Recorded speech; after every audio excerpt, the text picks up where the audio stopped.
The hockey world was stunned when news broke that Bobby Hull, one of the most electrifying legends the NHL has ever seen, had passed away in 2023. Tributes poured in, fans mourned, and the league honored him with glowing statements about his legacy.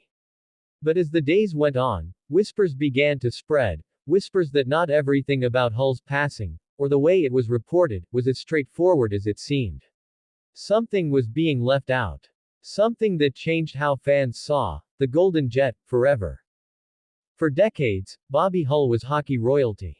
His slapshot was a weapon, his skating was poetry in motion, and his charisma turned him into one of the sport's first true superstars.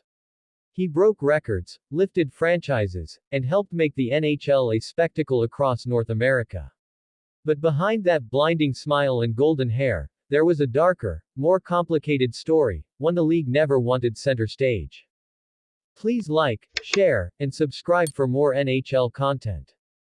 After his death, fans expected a full, honest tribute, a celebration of his achievements mixed with acknowledgement of his controversies.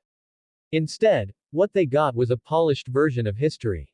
Major networks cut out key parts of his life, glossing over years of troubling headlines, personal scandals, and stories that painted him in a far different light. The question wasn't whether Hull was a hockey icon, everyone knew that. The question was why the NHL was so careful about what they said after he was gone. Because for years, Bobby Hull's legacy had been split in two. On the ice, he was untouchable, the man who changed the game with speed, power, and personality.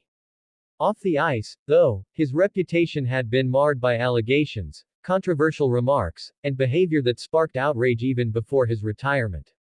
It was an open secret in hockey circles, but one that the league rarely addressed publicly. When he passed, it looked like the NHL wanted to quietly close the book. Fans noticed. Journalists noticed. Tributes were strangely brief. Some articles were edited within hours, removing mentions of his more controversial past. Others quietly updated headlines, turning critical retrospectives into soft eulogies. And that's when the speculation began. Was this an attempt to protect the image of one of hockey's founding icons, or an effort to shield the league itself from uncomfortable truths about the heroes it once celebrated? The twist came when insiders started speaking up. Former players, reporters, even PR staff revealed that the messaging around Hull's death had been heavily controlled. Every quote, every statement, every headline had to fit a certain tone, respectful, nostalgic, and completely sanitized.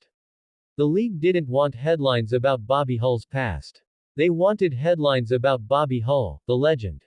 Fans were torn. Some said the man's impact on hockey should be remembered without question. Others argued that true legacy means telling the full story, the good, the bad, and the ugly. The divide cut deep, sparking a wave of online debates that lasted for weeks. It wasn't just about Bobby Hull anymore. It was about how sports handle flawed greatness.